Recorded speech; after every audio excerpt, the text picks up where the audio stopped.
Bismillahirrahmanirrahim. Assalamualaikum warahmatullahi wabarakatuh. Selamat siang semua.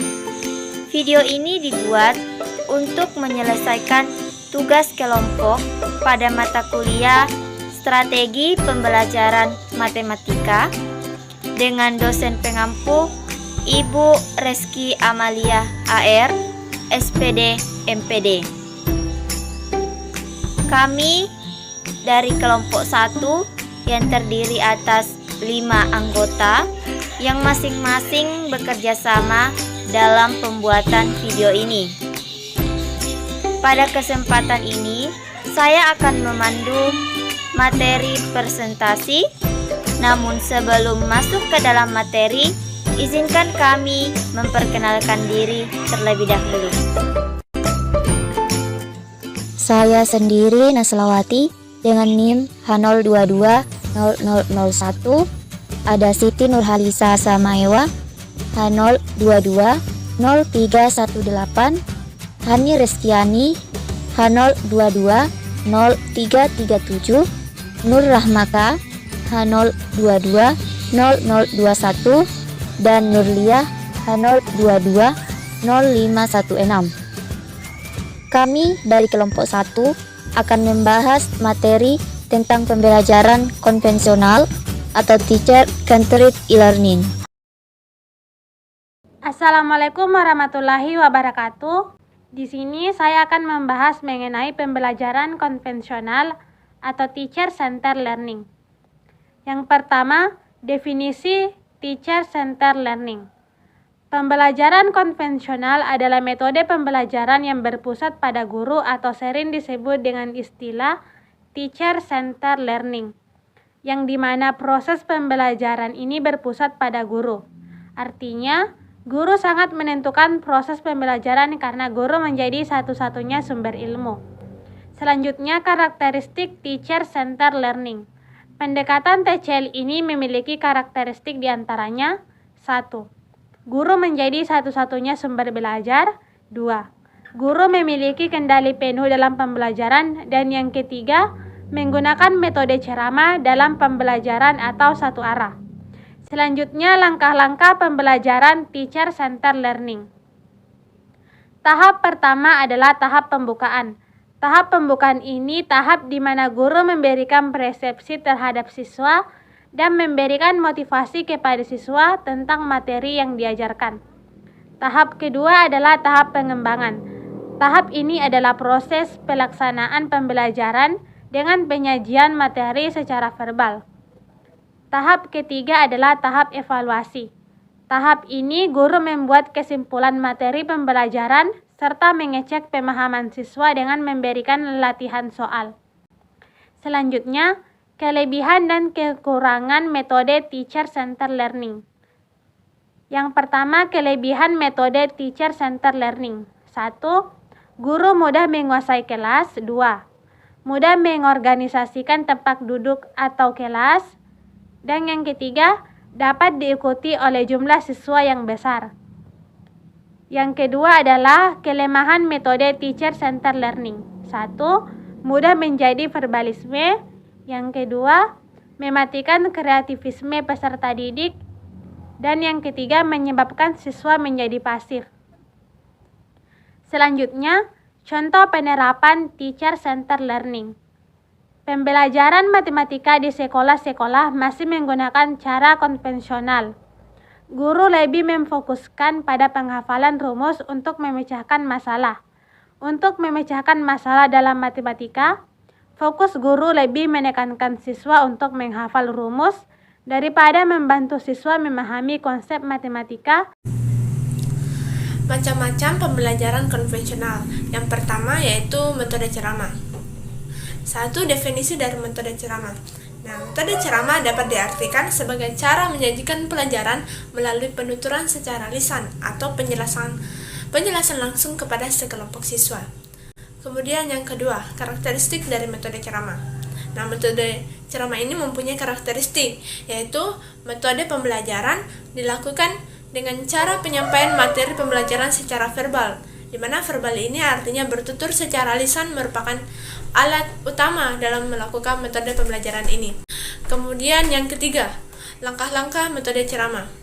Nah, langkah-langkah melaksanakan metode dari pembelajaran ceramah ini yaitu yang pertama, tahap persiapan, yang dimana merumuskan tujuan yang ingin dicapai dan menentukan pokok-pokok materi yang akan dibahas atau yang akan dijelaskan.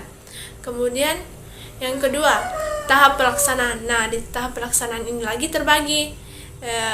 Yang pertama, langkah pembukaan. Yang kedua, langkah penyajian, di mana tahap ini menyampaikan materi pembelajaran dengan cara menjelaskan. Kemudian yang ketiga yaitu penutup. Nah, pembelajaran ini harus ditutup agar materi pelajaran yang sudah dipahami dan dikuasai oleh peserta didik tidak dilupa. Kelebihan dan kelemahan metode ceramah. Metode ini mempunyai kelebihan dan kelemahan. Yang pertama kita bahas dulu kelebihannya. Kelebihan dari metode ceramah. 1. Metode pembelajaran ceramah guru bisa mengontrol urutan dan keluasan materi pembelajaran. Guru dapat mengetahui sampai sejauh mana peserta didik menguasai bahan pelajaran yang disampaikan. Kemudian kedua, ceramah dianggap sangat efektif apabila materi pelajaran yang harus dikuasai peserta didik cukup luas, sementara waktu yang dimiliki itu terbatas. Kita beralih ke kelemahan. Nah, kelemahan metode ceramah. Yang pertama yaitu pembelajaran ini hanya mungkin dapat dilakukan terhadap peserta didik yang memiliki kemampuan mendengar dan menyimak dengan baik. Terus yang kedua, metode ini tidak mungkin dapat melayani perbedaan setiap individu, baik perbedaan kemampuan, perbedaan pengetahuan, minat dan bakat, serta perbedaan gaya belajar. Kemudian yang ketiga, metode pembelajaran. Metode pembelajaran ini sangat tergantung kepada apa yang dimiliki guru, seperti persiapan pengetahuan, rasa percaya diri, semangat antusiasme, kemudian motivasi dan berbagai kemampuan seperti kemampuan bertutur atau berkomunikasi dan kemampuan mengelola kelas. Tanpa itu sudah dipastikan proses pembelajaran tidak mungkin berhasil. Nah, contoh penerapan metode ceramah dalam pembelajaran matematika. Yang pertama yaitu tahap persiapan, di mana guru menjelaskan tujuan pembelajaran hari ini dan memberitahukan kepada siswa materi yang akan dibahas kali ini. Adalah contoh misal tentang himpunan. Kemudian yang kedua, tahap pelaksanaan. Nah, di tahap pelaksanaan ini ada pembukaan. Nah, pembukaannya yaitu berinteraksi dengan siswa, menanyakan apakah materi himpunan ini asingkah di telinganya atau tidak. Nah, begitu. Kemudian yang kedua, langkah penyajian. Nah, pertama-tama kita menjelaskan tentang pengertian himpunan, kemudian menjelaskan lagi contoh yang termasuk dalam himpunan dan yang bukan himpunan. Nah, di sini juga guru bisa memberikan contoh lain, misal himpunan kue yang enak, dan menanyakan kepada siswa apakah kalimat tersebut termasuk dalam himpunan atau bukan. Kemudian siswa menjawab dan menyuruhnya memberi alasan kenapa sampai memilih itu.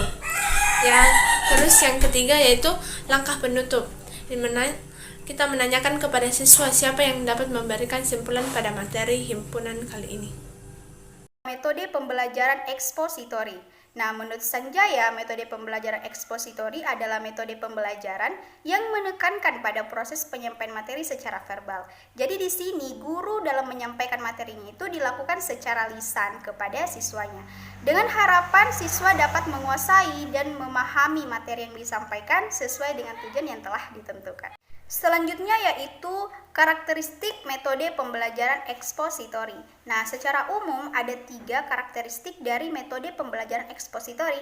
Nah, yang pertama adalah materi yang disampaikan itu secara verbal. Artinya dengan kata lain, bertutur kata secara lisan merupakan kunci utama dalam menerapkan metode ini.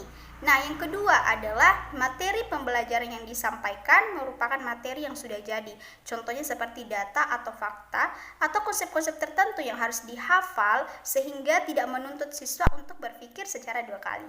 Dan terakhir adalah tujuan dari pembelajaran ini adalah penguasaan materi itu sendiri. Jadi pada akhir pembelajaran siswa diharapkan mampu memahami dan menguasai materi dengan cara dapat mengungkapkan kembali materi yang sudah disampaikan. Selanjutnya yaitu langkah-langkah pembelajaran metode ekspositori. Yang pertama adalah tahap persiapan. Tahap persiapan ini adalah berkaitan dengan bagaimana guru bisa membangkitkan motivasi belajar siswa dan menciptakan suasana pembelajaran yang menyenangkan. Yang kedua adalah tahap penyajian. Nah, tahap ini adalah tahap di mana guru menyampaikan materi pembelajaran sesuai dengan persiapan yang harus dipahami siswa dengan tetap memperhatikan intonasi, penggunaan suara, eye contact, serta jok-jok yang menyegarkan. Ketiga adalah menghubungkan atau korelasi. Korelasi adalah langkah di mana menghubungkan materi dengan pengalaman siswa atau pengetahuan yang telah dimiliki sebelumnya. Keempat adalah tahap menyimpulkan. Tahap ini adalah di mana seorang pendidik menyampaikan kesimpulan dari materi dengan tujuan siswa dapat dengan mudah mengambil intisari dari materi yang telah dipaparkan. Dan kelima adalah penerapan. Langkah ini sangat penting dalam metode ekspositori, sebab guru dapat mengumpulkan informasi mengenai penguasaan dan pemahaman materi pelajaran oleh siswanya sendiri. Selanjutnya, kelebihan dan kelemahan metode ekspositori. Yang pertama adalah kelebihan. Guru dapat mengontrol urutan dan keluasan materi pelajaran sehingga guru dapat mengetahui sejauh mana siswanya menguasai materinya. Yang kedua, dinilai sangat efektif apabila mata pelajaran yang dikuasai siswa itu cukup luas. Dan ketiga, bisa digunakan untuk jumlah siswa dan ukuran kelas yang cukup besar. Sedangkan kelemahannya yang pertama adalah hanya dapat dilakukan kepada siswa yang memiliki kemampuan mendengar atau menyimak secara baik.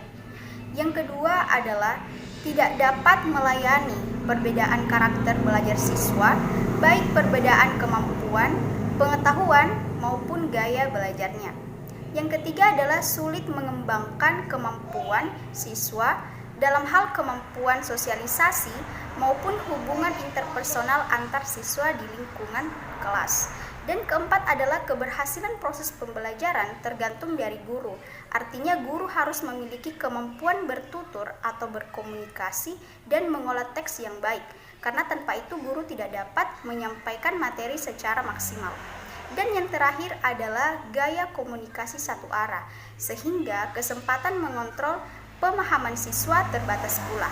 Nah, baik, selanjutnya yaitu penerapan metode ekspositori pada pembelajaran matematika. Misalnya pada materi pecahan. Nah, yang pertama di sini adalah terlebih dahulu guru dapat mempersilahkan siswanya untuk berdoa bersama, kemudian mengecek kehadiran siswanya. Nah, pada tahap ini guru sebisa mungkin dapat membangkitkan motivasi belajar siswa, misalnya mengajak mereka menyanyi bersama. Dan kedua, masuk pada penyajian materi mengenai pecahan, dimulai dari definisi, macam-macam pecahan, dan contohnya. Nah, setelah itu, pada akhir penyampaian materi, guru dapat memberikan latihan soal untuk melihat sejauh mana pemahaman siswa mengenai materi yang telah disampaikan. Dan terakhir adalah penutup. Di sini guru memberikan kesimpulan dari materi pecahan agar siswa dapat paham mana inti dari materi yang telah disampaikan. Nah, di sini saya akan menjelaskan mengenai metode pembelajaran demonstrasi. Adapun definisi metode pembelajaran demonstrasi yaitu menurut Muhyiddin, metode demonstrasi adalah metode mengajar dengan cara memperagakan barang kejadian, aturan dan urutan melakukan sesuatu kegiatan baik secara langsung maupun melalui penggunaan media pembelajaran yang relevan dengan pokok bahasan atau materi yang sedang disajikan. Nah, adapun karakteristik metode pembelajaran demonstrasi yang pertama yaitu pembelajaran ini digunakan khusus pada materi yang memerlukan peragaan media atau eksperimen.